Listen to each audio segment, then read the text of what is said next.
माता जी के सूक्ष्म सानिध्य में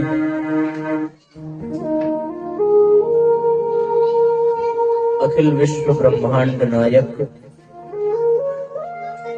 परम पिता परमेश्वर की वांगमयी मूर्ति श्रीमद् भागवत महापुराण के प्रथम सत्र में प्रसंग विशेष पर आवाहित पूजित स्थापित समस्त देव शक्तियों को नमन करते हुए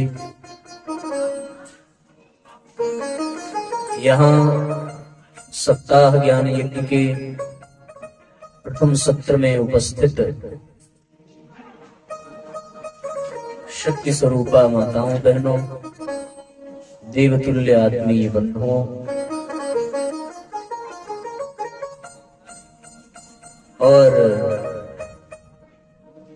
हमारे साथ मंच पर उपस्थित हमारे सभी संगीत के भाइयों, आप सभी के हृदय में विराजमान परमपिता परमेश्वर को नमन वंदन करते हुए आइए आज के इस पुनीत पावन सत्र का शुभारंभ करें।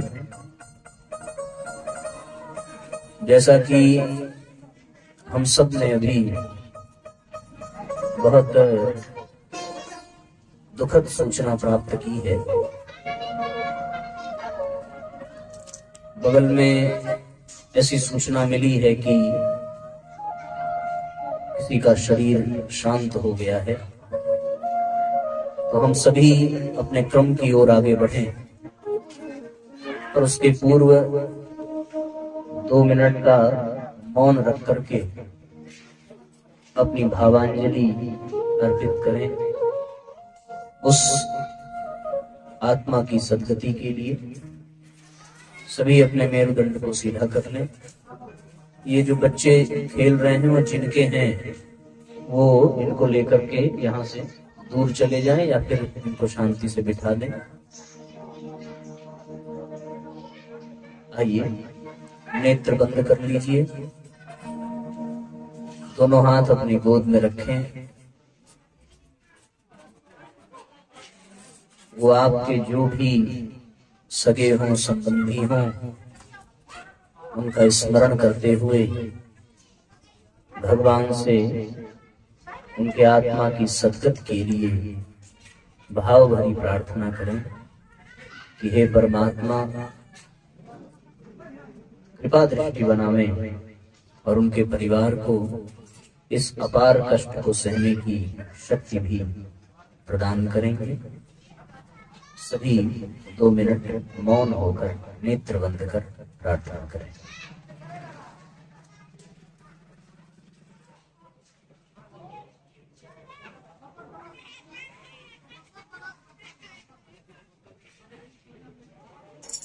जिस उद्देश्य के लिए हम सभी यहाँ एकत्रित हुए हैं उस संदर्भ में कुछ सात्विक तात्विक चिंतन करें। यद्यपि समय का एक बहुत बड़ा भाग समाप्त हो चुका है और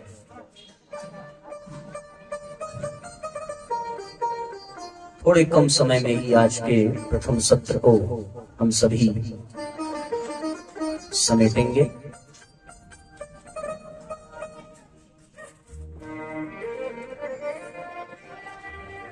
आज से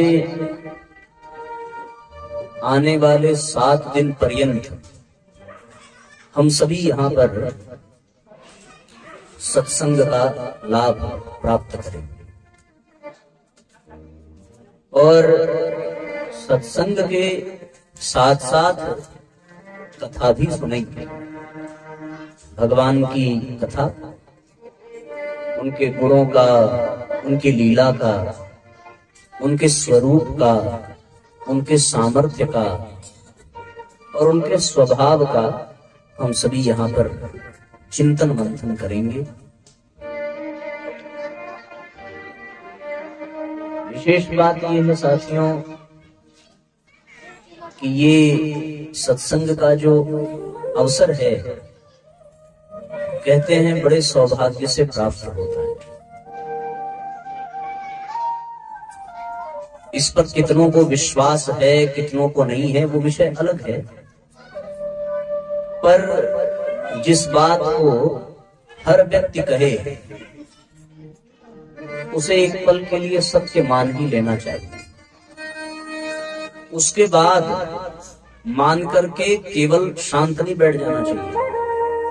उसके बाद फिर उस पर शोध करना चाहिए कि यदि सबने कहा है तो ये वास्तव में सत्य है या नहीं है।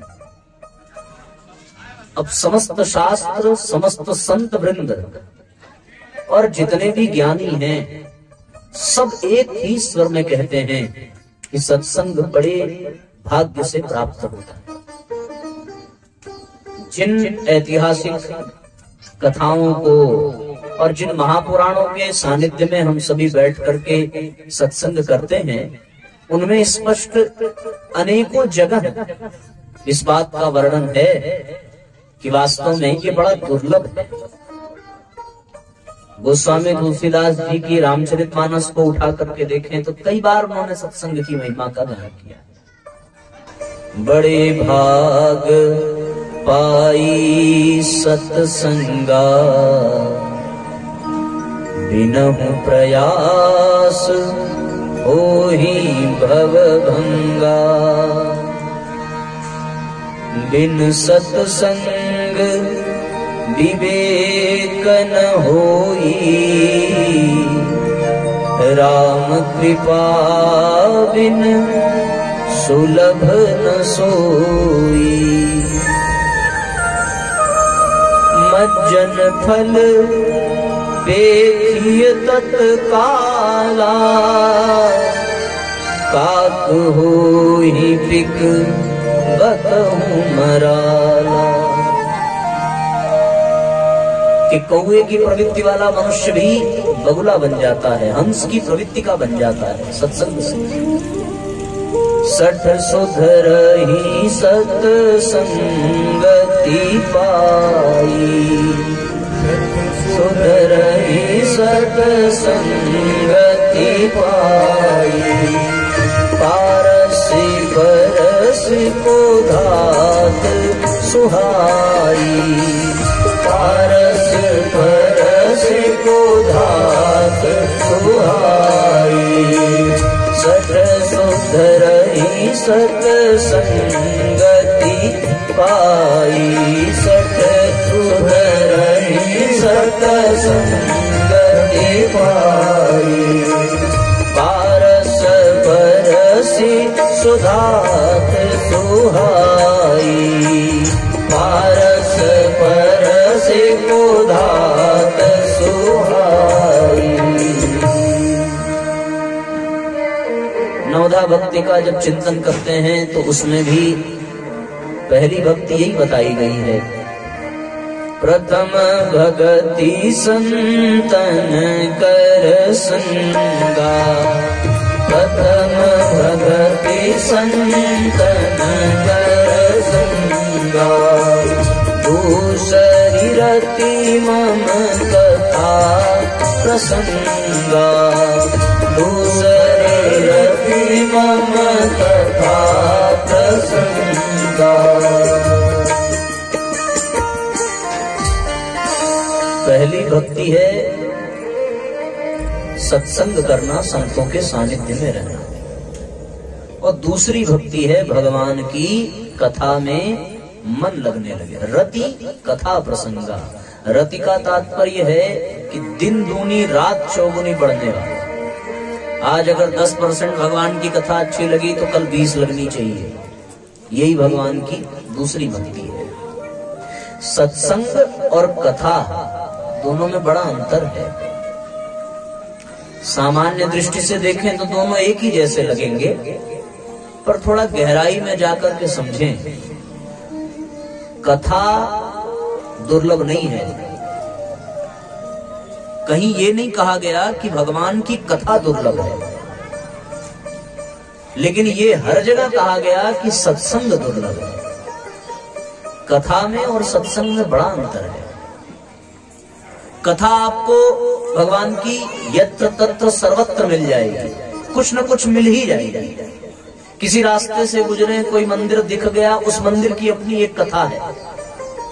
यद्यपि वो मंदिर भगवान से ही तो जुड़ा हुआ है, भगवान के ही किसी प्रसंग से वो उन्हीं की स्मृति चिन्ह में वो बना।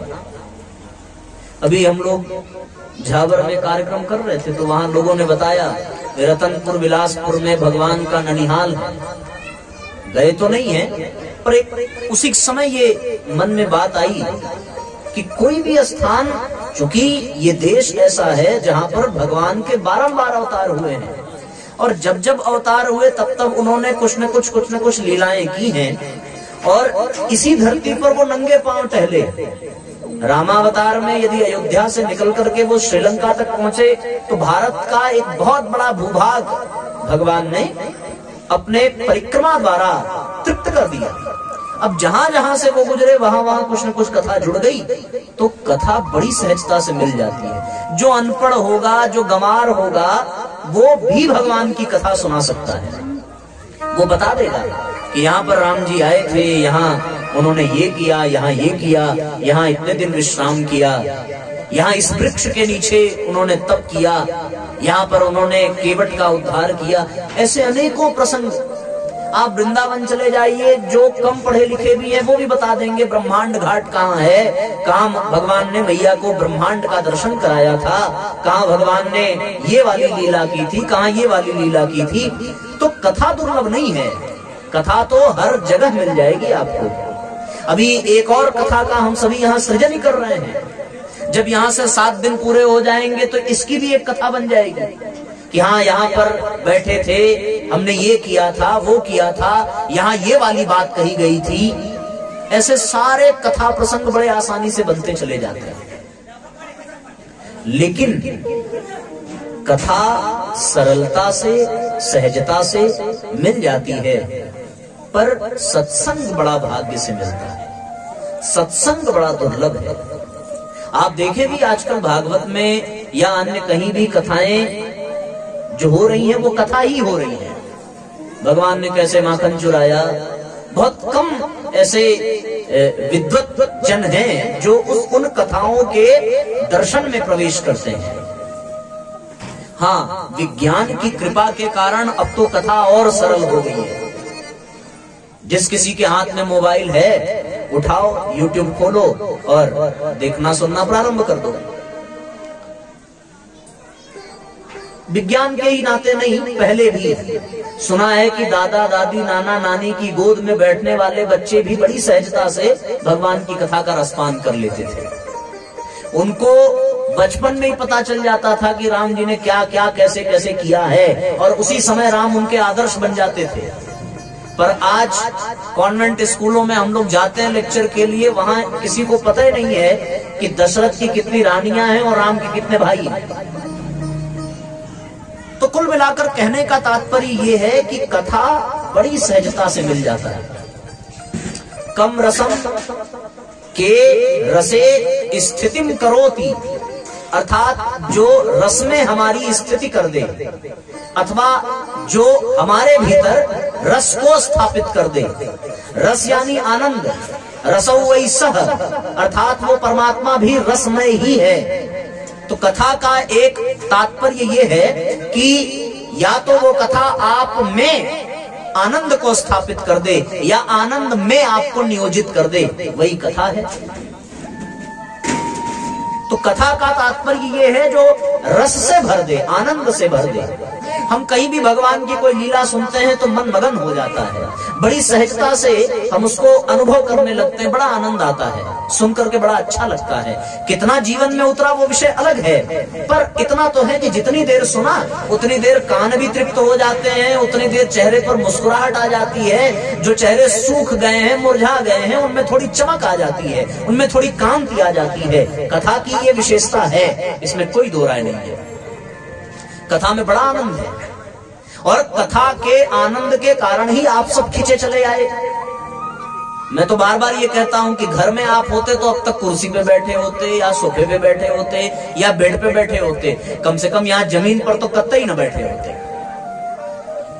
अब तक आप होते तो चाय पानी भी घरवाली पूछती, ना पूछे वो आप जानो, पर हम लोग ये मान के चलते हैं कि पूछेगी जरूर। सास होगी तो बहू आओ भगत करेगी, पर यहां तो कोई पानी भी पूछने वाला नहीं है।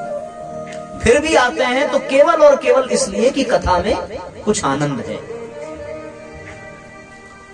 इसलिए बड़ा अच्छा लगता है। पर ध्यान रहे, कथा दुर्लभ नहीं है, कथा आपको कहीं भी मिल जाएगी, लेकिन भैया सत्संग दुर्लभ है। अब कथा का तात्पर्य यह है कि कथा जो है वो व्यक्ति अनुभूति से भी कह देता है, मतलब जैसा सुना वैसा सुना दिया। लेकिन सत्संग अनुभूति का विषय नहीं है, सत्संग अनुभव का विषय है। अनुभूति का तात्पर्य सुना दिया, लेकिन जब वो अनुभव में उतर जाए तब वो सत्संग बन जाता है। जब तक अनुभव में नहीं उतरा तब तक वो कथा ही है, सत्संग नहीं है। और एक और बात आपसे कहूं कि जब जिज्ञासा प्रारंभ होती है तब वो कथा का रूप ले लेती है। जिज्ञासा का प्रारंभ ही कथा है। व्यक्ति प्रश्न पूछता है, उन प्रश्नों के उत्तर में कोई कथा सुना दी जाती है। हुआ यही है। हमारे जितने भी शास्त्र हैं, जितने भी पुराण हैं, आप कोई सा भी उठा करके देखो। यदि आप रामचरितमानस राम कथा ही उठा करके देखें तो फिर उसमें माता पार्वती ने प्रश्न पूछा है और उस प्रश्न के उत्तर में भगवान शिव ने मां पार्वती को कथा सुनाई है। सत हरि भजन जगत सब सपना, वो कथा भगवान शिव सुनाते हैं। उसी प्रकार प्रयागराज में भरद्वाज मुनि ने प्रश्न किया है और याज्ञवल्क्य जी ने उनको राम कथा सुनाई है। ठीक इसी प्रकार गरुड़ जी ने प्रश्न किया है और काकभूषुंडी जी ने कथा सुनाई है। ये राम कथा है जिसमें एक प्रश्न पूछता है और दूसरा उत्तर देता है, उसी में कथा प्रारंभ हो जाती है। तो जिज्ञासा का प्रारंभ होना ही कथा को जन्म देता है। भागवत में भी आप देखें, शौनकादि ऋषियों ने पूछा है और सूत जी ने कथा सुना दिया। इधर परीक्षित ने पूछा है और भगवान सुखदेव जी ने कथा सुना दिया। विदुर जी ने पूछा और मैत्रेय ऋषि ने कथा प्रारंभ कर दी। तो प्रश्न से ही कथा का शुभारंभ होता है। इसका तात्पर्य यह है कि जीवन में जब जिज्ञासा का प्रारंभ हो तो वो कथा बन जाती है, कथा हो जाती है। लेकिन उस जिज्ञासा का जब समाधान हो जाए तब वो सत्संग बन जाता है। जब तक समाधान नहीं है तब तक वो अनुभव में आएगा ही नहीं। शुभारंभ तो कथा है, पर समाधान वो सत्संग बन जाता है। कथा के लिए शास्त्र चाहिए, उसके लिए शास्त्र यानी शब्द चाहिए। आप मौन रह करके कथा नहीं सुन सकते। यदि कोई वक्ता आ जाए और वो मौन रहे तो आप बैठ पाओगे क्या यहां? मैं अगर मौन धारण कर लूं, वही 2 मिनट किया, अगर उसी को 10-20 मिनट कर देता तो आधे से ज्यादा चले जाते। कथा के लिए शब्द चाहिए, कथा के लिए शास्त्र चाहिए, कथा के लिए कोई पुस्तक चाहिए। ये बड़ी समस्या है। यहाँ पे कुछ अगर चल रहा हो तो वो हटाना पड़ेगा या रोकना पड़ेगा। क्यों? क्योंकि हम केवल कथा के लिए नहीं बैठे हैं। अगर केवल कथा सुननी है तो वो इस खटर पटर में भी सुन सकते हो, पर अगर सत्संग का लाभ लेना है तो उसमें बड़ी गंभीरता चाहिए। तो कहने का तात्पर्य ये है कि कथा के लिए शास्त्र, कथा के लिए शब्द चाहिए और कथा सुनने के लिए एक स्थान पर बैठना पड़ेगा। लेकिन हाँ, सत्संग के लिए शब्द नहीं चाहिए। सत्संग मौन में भी हो सकता है। कोई बोलने वाला ना हो तो भी सत्संग हो सकता है।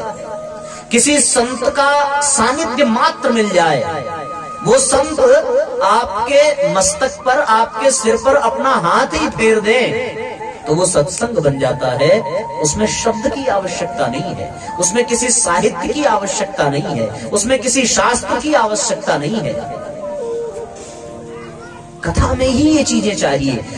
बैठ करके सुनना ही कथा है, पर सत्संग चलते हुए भी हो सकता है, गति में भी सत्संग की संभावना है, ये आप जान लो। सत्संग के लिए बैठना आवश्यक नहीं है, सत्संग के लिए बोलना आवश्यक नहीं है, और इसीलिए सत्संग बड़े भाग्य से मिलता है, क्योंकि मौन वही समझ सकता है जिसके भीतर पात्रता हो। कहते हैं साहब कि शबरी के जो गुरु थे, जब वो सत्संग के लिए बैठते थे तो वो सत्संग में कोई शब्द का प्रयोग नहीं करते थे। व्यासपीठ पर बैठ गए और उनके सत्संग में मनुष्यों से ज्यादा पशुओं की उपस्थिति होती थी। मतंग मुनि के आश्रम में शेर और गाय एक ही सरोवर में पानी पीते थे। वो कथा का नहीं, वो सत्संग का प्रभाव था। कथा के लिए कुशल वक्ता मात्र बन जाने से व्यक्ति कथाकार बन जाएगा। अगर वो अच्छा बोलने की शैली हो, थोड़ा सुर पर पकड़, थोड़ा भी चले तो काम चल जाता है। हम लोगों ने कोई संगीत सीखा नहीं है, कोई विशेष विशारद नहीं किया, लेकिन काम चल जाता है। जहां हमसे गलती होगी, हाँ ये लोग संभाल लेंगे, संभाल लेना भैया, अभी साथ देना। तो कुल कहने का तात्पर्य यह है कि कथा इतने से बन जाती है, लेकिन सत्संग के लिए शब्द नहीं, सत्संग के लिए मौन चाहिए। सत्संग के लिए तन की स्थिरता नहीं चाहिए, कथा के लिए तन स्थिर होना चाहिए, पर सत्संग के लिए तन नहीं मन स्थिर होना चाहिए। तब जाकर के सत्संग आपके जीवन में उतरेगा। और एक विशेष बात यह है कि जो कथा है वो केवल भगवान की ही हो सकती है और किसी की नहीं हो सकती। पर सत्संग में भगवत चर्चा की भी कोई आवश्यकता नहीं है, सत्संग के लिए किसी विषय की आवश्यकता नहीं है। कथा में और सत्संग में बड़ा अंतर है। कथा में सत्संग हो सकता है, लेकिन सत्संग में कथा नहीं हो सकती। आप किसी सत्संग में बैठो जहां पर संतों का सानिध्य हो, तो उस सत्संग में, उस सत्संग के सानिध्य में आपको कथा नहीं सुनाया जाएगा, वो अपने जीवन का अनुभव हुएल करके आपके सामने रख देगा। आपके जीवन की समस्याओं का समाधान निकाल करके रख देंगे, वो सत्संग है। कथा में सत्संग हो सकता है, पर सत्संग में कथा नहीं हो सकती। इसलिए कहा गया कथा बड़े भाग्य से नहीं, भगवान का कथा तो भगवान की कृपा ही ऐसी है कि कथा हर जगह मिल जाएगी, पर सत्संग बड़े भाग्य से मिलता है।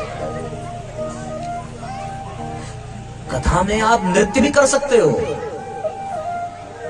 कथा में आप मोबाइल भी चला सकते हो, कथा में आपको कुछ खाने पीने को मिल जाए तो आप खा पी भी सकते हो, कोई रोकने वाला नहीं है।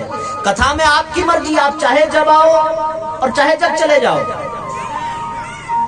ऐसा है ना, अभी आप आए, आपका मन हुआ, आप उठ करके चले गए, कौन माई का लाल कुछ नहीं बिगाड़ सकता,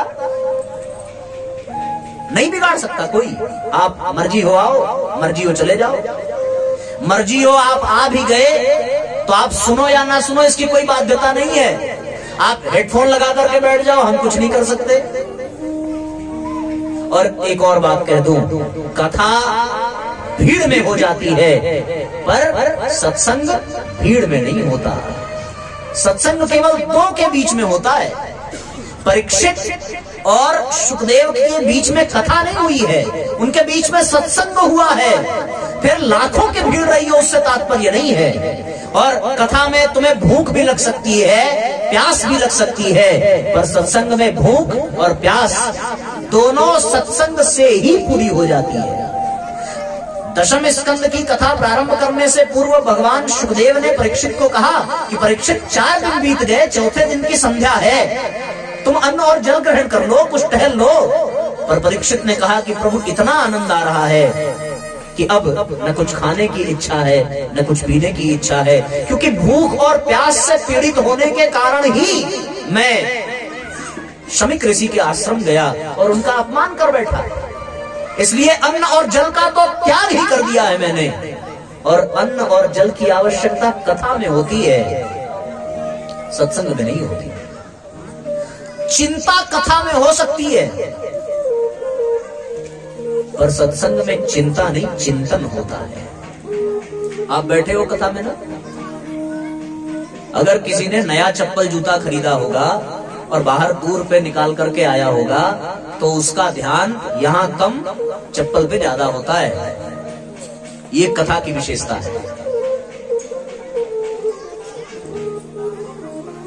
एक आदमी गया मंदिर में, आरती हो रही थी और 1100 रुपए का बेचारा चप्पल खरीद के ले आया। मंदिर में ऐसी जगह उतारा कि मैं गर्भगृह से देखूं तो दिख जाए, बराबर नोटिस करता रहा, कोई पहन के ना जाए।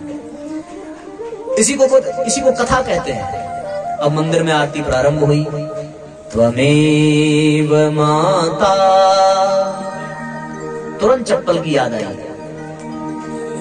जो हाथ जोड़ के आगे खड़ा था पीछे मुड़ गया और चप्पल की ओर देखते हुए कह देता है, च पिता त्वमेव। फिर बेचारा याद आया कि मैं तो मंदिर में हूं।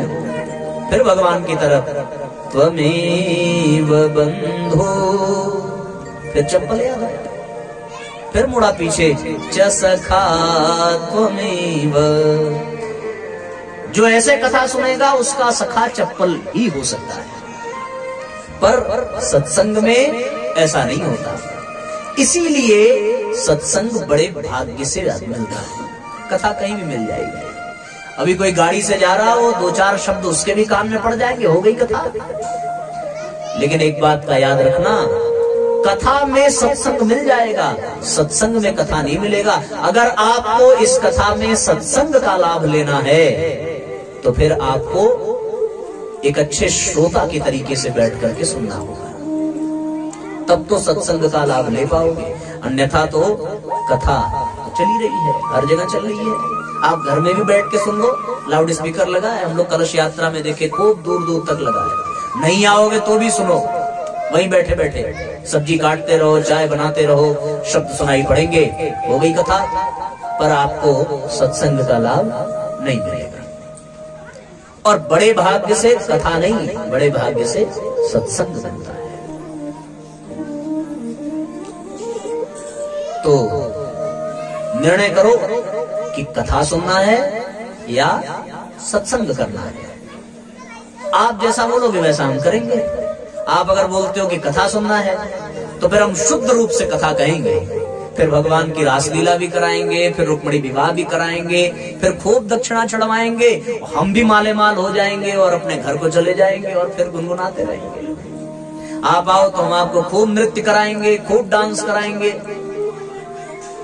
आप कहोगे साहब झांकी निकाल दो, ले आओ किसी लड़के को पकड़ के, हम कन्हैया बना देंगे। कोई नंद बन जाए, कोई सुदामा बन जाए, सब बन जाओ, करो कथा। पर एक बात है, फिर आपको सत्संग का लाभ नहीं मिलेगा। समझ रहे हो ना बात? समझ में आ रही है ना? अरे हाँ या ना तो बोलो, आ रहा है ना? कोई बहुत कठिन बात तो हमने कही नहीं है। अच्छा सही कह रहा हूं कि गलत? सही है ना? तो निर्णय करना पड़ेगा, कथा या सत्संग। वरीयता किसको देनी है? देखो प्रमुखता किसको देनी पड़ेगी ये तो देखना पड़ेगा ना। बार बार हम लोग सोचते रहते हैं कि साहब बड़े भाग्य से सत्संग मिल रहा है, सत्संग मिल रहा है, पर हम लोग सत्संग करते नहीं है, हम लोग कथा कर लेते हैं। और अनेकों के मन में भैया ये प्रश्न होता है कि इतनी कथाएं हो रही हैं, इतनी आयोजन हो रहे हैं, पर न वक्ता बदल रहा है न श्रोता बदल रहे हैं। उसका कारण यही है कि वो इसलिए नहीं बदल रहे क्योंकि वो केवल कथा तक सीमित हैं। अगर वास्तव में बदलना है तो कथा से 2 कदम आगे चलना पड़ेगा और आगे चल करके हमें सत्संग में प्रवेश करना पड़ेगा। संतों के सानिध्य में बैठ करके कथा नहीं होती, संतों के सानिध्य में बैठ करके सत्संग होता है। कथा तो कोई भी मन चला सुना सकता है, कोई भी पोथी पढ़ करके रट ले। मैं फिर से कह दूं कि वो अनुभूति का मात्र विषय है, पर सत्संग तो अनुभव से होता है। जिसने अनुभव किया होगा वही सत्संग करा पाएगा। और जो अनुभवी होता है वो इतनी आसानी से अनुभवी नहीं होता है। उसे बड़ी परीक्षाएं देनी पड़ती हैं, बड़े कष्ट सहने पड़ते हैं, बड़े मापदंड पार करने पड़ते हैं, भगवान की अनेकानेक कसौटियों पर वो कसा जाता है, तब वो अनुभवी बनता है। और उसमें जो फिर पार निकल गया वही आपको सत्संग करा सकता है, हर कोई नहीं करा सकता। कथा विपरीत स्थिति में नहीं हो सकती, उसके लिए बढ़िया साउंड सिस्टम चाहिए। जरा सा चिल्ल पो हुआ माथा खराब हो जाएगा। लेकिन सत्संग तो विपरीत परिस्थिति में ही होता है। हनुमान जी ने विभीषण को कथा नहीं सुनाई, सत्संग किया है। और फिर विभीषण जी ने कहा कि मेरी तो वो स्थिति है भैया, जैसे दांतों के बीच में जिह्वा रहती है, वैसे ही मैं इस लंका में राक्षसों के बीच में हूँ। पर एक बात मैं आज कहता हूँ कि आज ये भरोसा हो गया कि बिन हरि कृपा मिलहि नहीं संता, बिन हरि कृपा मिलहि नहीं संता। मुझे ये अनुभव हो गया है, ये भरोसा हो गया। भरोसा हनुमंता बिन हरि कृपा मिलहि नहीं संता। इसलिए सत्संग, संत और सद्गुरु बड़े भाग्य से जिसको मिल जाए उसका जीवन बदल जाता है। कथा से जीवन नहीं बदलता। कथा मनोरंजन करा सकती है, इंटरटेनमेंट करा सकती है। खूब एंजॉय करोगे आप, बढ़िया नाचोगे, कूदोगे, चॉकलेट बांटोगे, खूब मिठाइयां लुटाओगे। एंजॉयमेंट है कथा में खूब, इसमें नो डाउट। खूब एंटरटेनमेंट भरा है। 3 घंटे की मूवी होती है, 3 घंटे का कथा का भी कार्यक्रम होता है। मेरे को लगता है बॉलीवुड वालों ने यही से सीखा है। 3 घंटे ये कथा करते हैं, बढ़िया एंटरटेनमेंट, तो अपन भी 3 घंटे की मूवी बनाएंगे। उधर उन लोगों की भी कथानक ही तो है, कहानियां ही तो है। कथा कहानियां वही टीवी में दिखाते हैं। देखो वो कितना आगे चले गए। और सत्संग वाले बेचारे पीछे रह गए, उनको कोई पूछने वाला नहीं है। जो वक्ता सत्संग कराने की जिज्ञासा इच्छा रखे उसको कोई दोबारा बुलाता नहीं है कि यार इनकी कथा मजा नहीं आता, नाचने को नहीं मिलता, गाने को नहीं मिलता, कूदने को नहीं मिलता। तो भैया भदौरा ग्राम वालों, आपको निर्णय करना है। मेरा काम था बताना कि कथा क्या है, सत्संग क्या है। आपको निर्णय करना है कि आपको कथा सुनना है या सत्संग में हिस्सा लेना है। दोनों आप तय करो। जब तय कर लो तो बताना, फिर उसी आधार पर चलेंगे, है ना। अच्छा, कथा वाले हाथ उठाओ जरा। किसको किसको किसको केवल कथा सुननी है? तो मैं उनको टाइम बता दूंगा ना कि कथा कितने देर में, कितने बजे से कितने बजे तक होगी। कोई नहीं उठाएगा। कथा सुननी नहीं है, सुनना है ना। और सत्संग किसको करना है? सबको। अरे आप लोग को भी। तो आप लोग साथ में हो तो फिर क्या दिक्कत है? फिर तो हम 7 दिन में जग जीत लेंगे भाई। आइए चलो भाई, सत्संग ही किया जाएगा। तो पर सत्संग के लिए एक बात कह दूं आपसे कि इतना आसान नहीं है। ऐसे नहीं आसान है कि देखो, होता यह है कि नदी तो बहती जा रही है और उस नदी में यदि कोई पत्ता बीच में गिर गया तो वो पत्ता भी बहता बहता बहता बहता चला जाता है। कुछ ऐसी नदी में लहर उठी और लहर उठने के कारण, किसी एक लहर के कारण वो पत्ता जो अब नदी के बीच में बहता बहता बहता बहता जा रहा था, कोई ऐसी लहर आई जिसने एक झटका मारा और वो पत्ता अब बीच में नहीं बहता है, अब आकर के किनारे लग गया। सब किनारे ही लगना चाहते हैं, कोई संसार सागर से, कोई भव सागर से। तो वो पत्ता, कोई ऐसी लहर उठी, वो किनारे लग गया। किनारे लग गया, इतने में ही उसका कल्याण नहीं हो गया। उसका कल्याण कब होगा? उसका कल्याण तब होगा जब वो किनारे पर लगा रहे, मतलब तट पर तटस्थ रहे। और तटस्थ रह करके प्रतीक्षा करे, क्योंकि वो तट ऐसा है जिसके माध्यम से कोई न कोई संत आएगा, उन सीढ़ियों से नीचे उतरेगा और नदी में स्नान करेगा, और नदी में स्नान करके जब वापस जाने लगे तो हो सकता है उसके चरण तुम्हारे ऊपर पड़े और तुम्हारा कल्याण हो जाए। पर ये कब होगा? जब उस तट पर आने वाला वो तृण, वो तिनका तटस्थ बना रहे।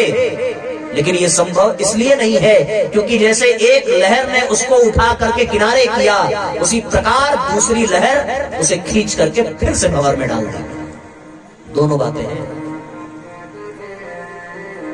जो लहर उठा करके उसे किनारे करती है वो लहर भगवान की कृपा है। कोई अपने किसी जन्म का पुण्य है,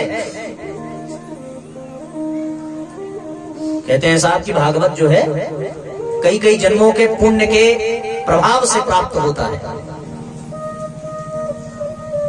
अनेक जन्मों के पुण्य से मिलता है। तो उसी प्रकार कोई ऐसे जन्म का पुण्य उदित हो जाता है और उस पुण्य के उदय हो जाने के कारण वो भंवर में बहता हुआ तिनका, एक ऐसी लहर मिली, भगवान की कृपा हुई और वो आकर के किनारे पर लगा। लेकिन हाँ, ऐसे बहुत से लोग हैं जो किनारे पर पहुंचने के बाद भी कोई एक फिर से माया, मोह, काम, क्रोध की लहर आती है और वो खींच करके डाल देती है।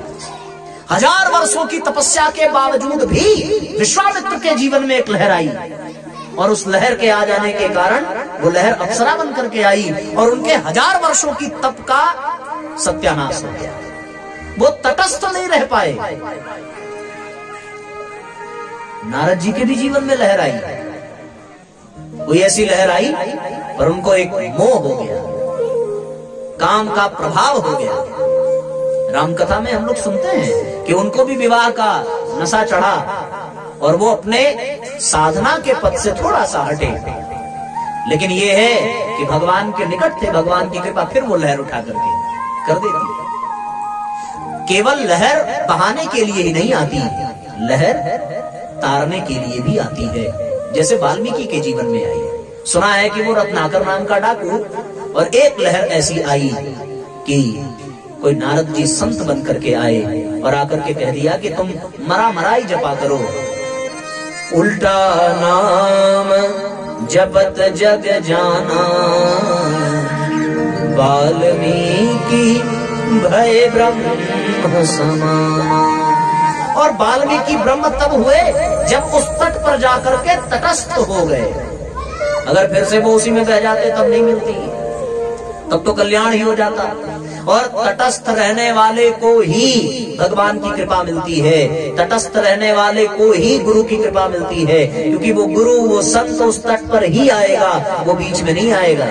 और जब वो आएगा तो फिर भैया कल्याण करेगा। तुलसीदास जी के भी जीवन में लहर आई। पत्नी के प्रेम में इतने कामातुर हो गए कि सर्प और रस्सी का कोई भेद नहीं रहा, शव और नाव का कोई अंतर नहीं रहा। भरी बरसात में वो पहुंच जाते हैं, पर एक लहर आई और वो लहर माता रत्नावली के मुखार बिंदु से ही निकली कि अस्थि चर्ममय देह मम तामे ऐसी प्रीति होती जो श्री राम में तो होत न तब भव भीति। वो लहर आई और उस लहर के कारण वो तट पर आए और तट पर आकर के तटस्थ हुए। तटस्थ होने का परिणाम ये निकला कि 73 वर्ष की उम्र में उन्होंने रामचरितमानस जैसा ग्रंथ दिया। और फिर वो तटस्थ गोस्वामी तुलसीदास जी की कृपा देखो, उनके द्वारा प्रतिपादित रामचरितमानस ने न जाने कितनों को तट पर ला करके खड़ा कर दिया, न जाने कितनों को। जेते तुलसी ने तारे तेते नभ में न तारे हैं, ऐसा संतों ने कहा है कि नभ में, आकाश में भी उतने तारे नहीं हैं जितनों को तुलसीदास की रामचरितमानस ने तार दिया। ये कब हुआ? जब ये भगवान की कृपा वाली लहर मिली और वो तट पर आ गए। अब मैं ये बात इसलिए बता रहा हूं कि आपके जीवन में भी एक लहर आ गई और उस लहर का परिणाम है कि आप भागवत के तट पर आ गए। उस लहर का परिणाम कहीं से कोई पुण्य हुआ होगा, कोई भाग्य उदय हुआ होगा और आप यहाँ पर श्रीमद् भागवत के तट पर आ गए। भागवत भी तट है, ये जान दो। राम कथा में भी सरोवर के 4 तट बताए गए हैं, ज्ञान का, भक्ति का, वैराग्य का और समर्पण का। उसी प्रकार भागवत भी तट है, और जो तटस्थ रहता है उसी को संत का, सत्संग का लाभ मिलता है, अन्यथा नहीं मिलता। अगर परीक्षित के जीवन में लहर आई और वो वैराग्य को धारण करते हैं, पर वो तटस्थ न रहते 7 दिन, तो उनका कल्याण कहां से संभव है? तो आपको भी 7 दिन तटस्थ रहना पड़ेगा। कितने दिन? हाँ, फिर से कह दूं कि कथा के लिए नहीं।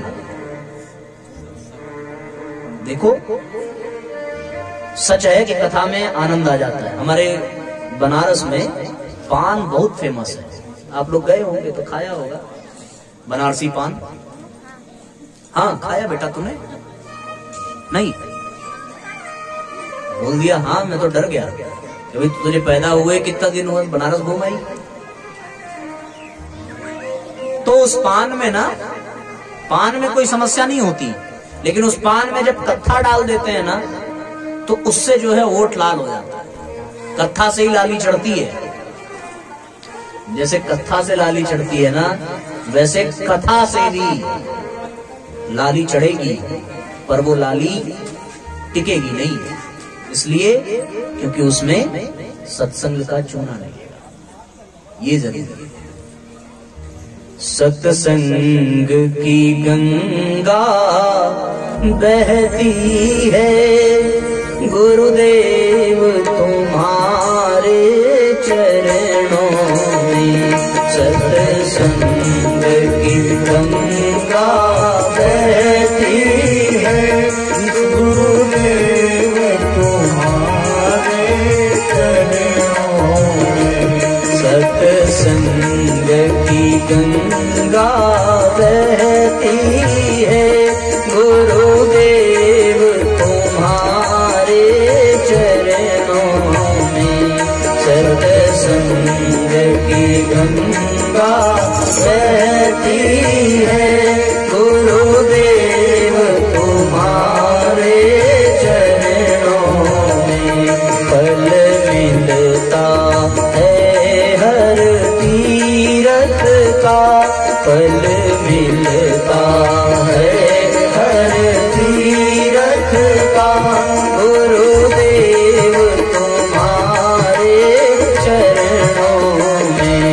गुरुदेव तुम्हारे चरणों में। तालियां तो बजाओ धीरे धीरे प्यार से।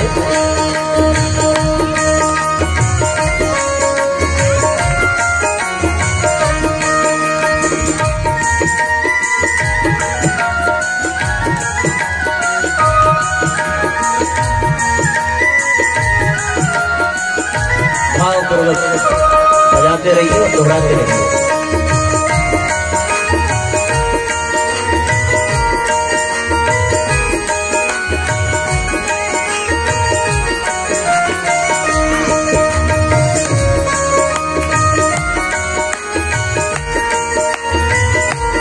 जय हो।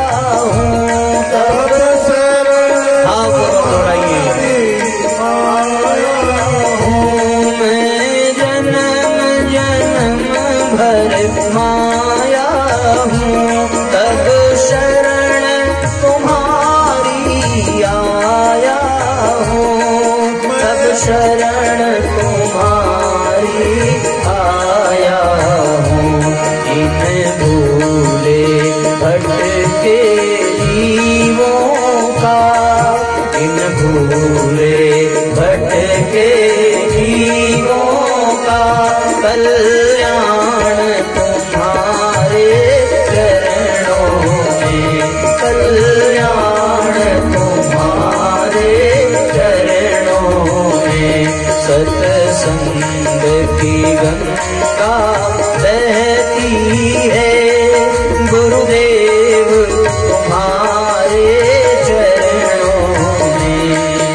सत्संग की गंगा बहती है, गुरुदेव तुम्हारे चरणों में।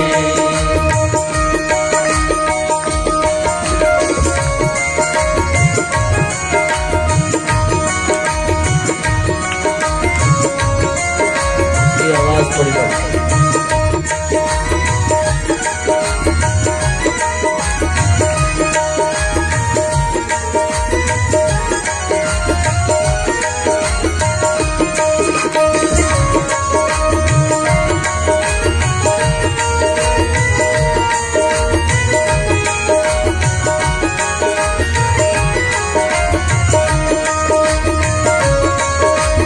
जय हो।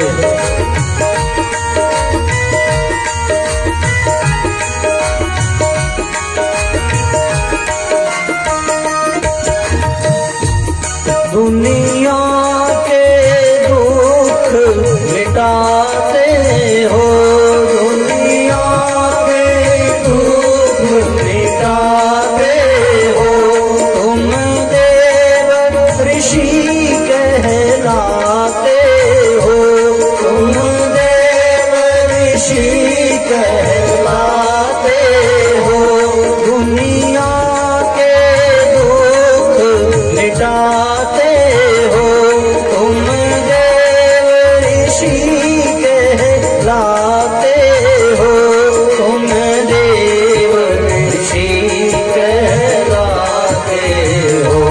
सब आवागमन मिटाते हो, सब आवागमन मिटाते हो, गुरुदेव तुम्हारे चरणों में, गुरुदेव तुम्हारे चरणों में। सत्संग की गंगा बहती है, गुरुदेव तुम्हारे चरणों में। सत्संग की गंगा बहती है, गुरुदेव तुम्हारे चरणों में।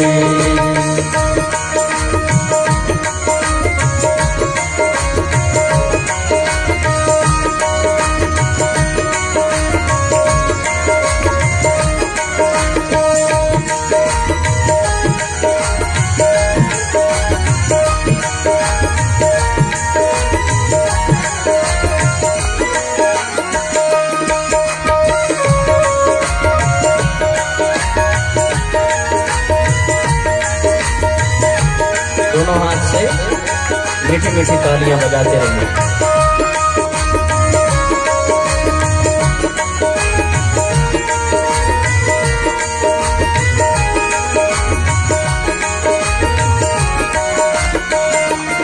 एक बार जो दर्शन पाता है, एक बार जो दर्शन पाता है, वह तेरा ही हो जाता है, वह तेरा ही हो जाता है।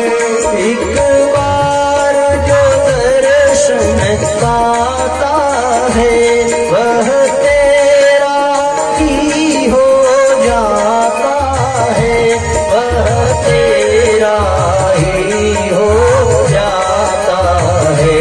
क्या गुप्त तुम्हारी माया है, क्या गुप्त तुम्हारी माया है, भगवान तुम्हारे चरणों में, गुरुदेव तुम्हारे चरणों में।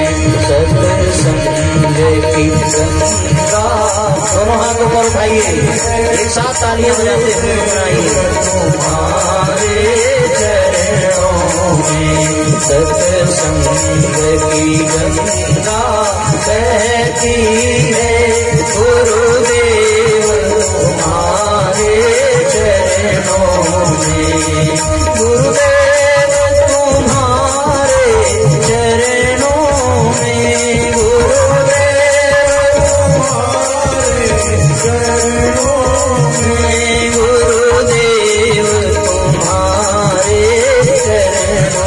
में सत्संग की गंगा बहती है। गुरुदेव तुम्हारे चरणों में, गुरुदेव तुम्हारे चरणों में, गुरुदेव तुम्हारे चरणों में। बोलिए परम पूज्य गुरुदेव की जय, बोलिए गायत्री माता की जय, बोलिए भागवत भगवान की जय, बोलिए सांवले सरकार की जय।